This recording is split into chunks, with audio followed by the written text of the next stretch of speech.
Good Tuesday evening, everybody. Things kind of coming into focus a little bit more regarding our approaching winter storm. I'm Chief Meteorologist Austen Onek. You're watching News 12's video weather blog, Weather Overtime. Thanks for joining us for tonight and what could be some very busy conditions out there in the next couple of days. We'll get to the details coming up here in just a little bit. And enjoy, just as a side note for right now, these temperatures into tomorrow. Enjoy these high temperatures because it is going to be much different as we go into the end of the week, and we're talking about a big temperature difference, but we'll talk more about that coming up in just a little bit. So far, the almanac for the day, pretty close to normal on temperatures, nothing in the way of rain in the rain gauge or anything else falling out of the sky. And again, we've done pretty well on precipitation for the month and the year, well over with a decent surplus at this point. Thanking Sharon Gibson for the Tuesday sunrise view from Flintstone. Absolutely colorful view there for this morning. Thank you for that. That's our West Shore home weather window picture of the day for Tuesday. And if you've got weather pictures, we'd love to see them and show them, but we can't do that if you don't send them in. So pictures at WDEF.com or Facebook.com/WDEF News 12. We do have a few leftover speckles of rain, that's the green, mixed in with some light snow and or sleet showers, mainly into western North Carolina and northern Georgia. There may be some sleet coming down here and there, but it's not expected to be a major concern, so definitely some good news out there for tonight. But don't be surprised to see a few leftover raindrops and maybe a sleet pellet that might make its way all the way down to the surface, especially in the higher elevations. That's where it's colder, and that's where the moisture will survive long enough to make its way to the ground. But for the bulk of the area, we're not seeing a lot of anything going on. National Weather Service in Peachtree City, Georgia, issuing a special weather statement for all of northern Georgia for the most part, again until about 8:30 tonight, for that potential of seeing some sleet mixed with the rainfall.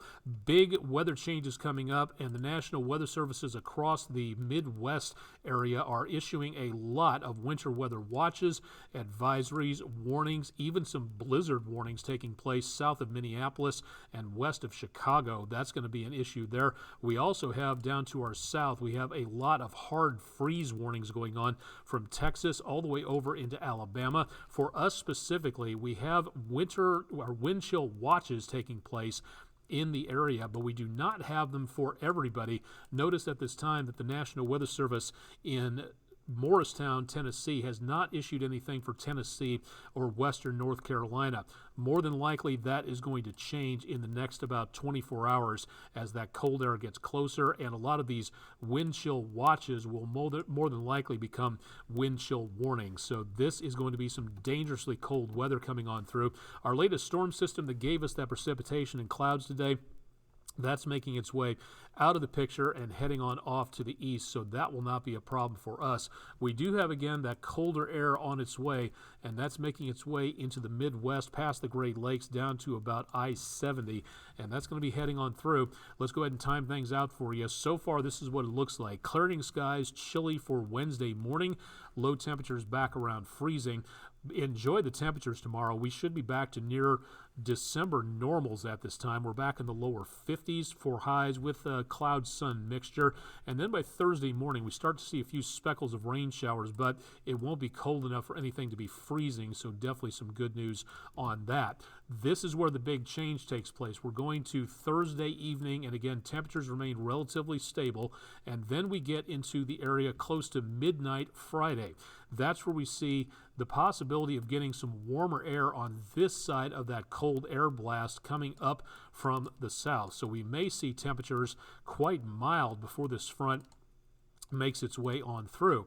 Then we see the potential of, again, some winter weather with that changeover taking place right about midnight or so. That's where we get into the potential of seeing that changeover for different types of precipitation. But for right now, it looks like this is going to be very short-lived as it passes on through and the drier air takes over toward about Friday morning.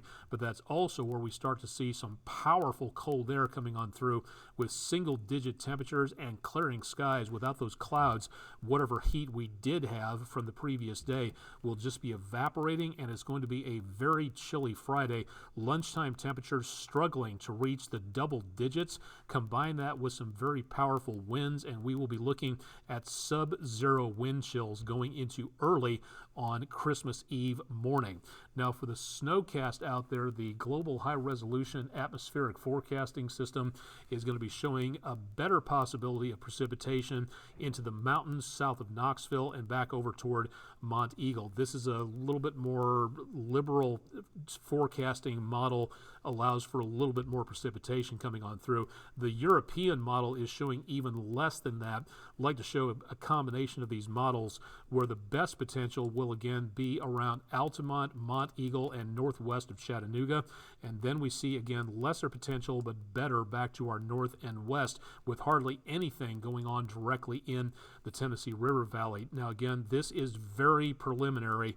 This is not going to be carved in stone, so keep it tuned to News 12 as we keep you updated on that. Temperatures Wednesday into Thursday making their way into the 50s, but then that big temperature slough off comes on through, and we stay below freezing all the way through Christmas Day. We'll be back above freezing finally on Monday and getting into Tuesday, and in days coming up after that, as we head toward the middle of the last week of the year, that's where we see the potential of some very mild weather. But until here and there, we've got some very cold numbers to deal with, so definitely time to make sure that you are bundled up and prepared for what looks to be a very cold Christmas heading our direction, but it will be on the dry side, so some good news on that. Weather where the troops are going, where it's a little bit warmer, temperatures comparable to what we see in the Tennessee River Valley right now. Early Wednesday morning in Iraq, temperatures in the lower to mid 30s, back up into northeastern Iraq, 40s for most of the rest of the area, and around Erbil and Basra, temperatures in the lower 50s.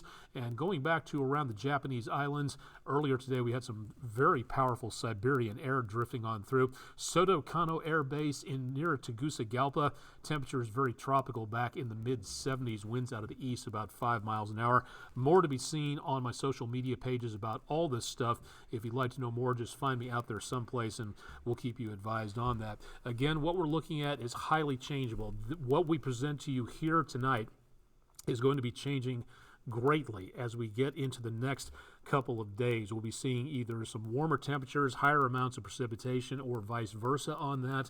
We're not trying to fool you. We're not pulling anybody's leg. This is the way weather forecasting works, to where there are always going to be changes in the next computer model run, and that's what we try to bring to you to get you as updated as possible.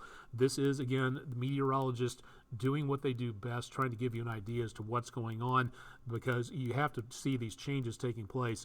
We cannot say just 2 weeks out that this is how much precipitation we're going to get and this is how cold it's going to be.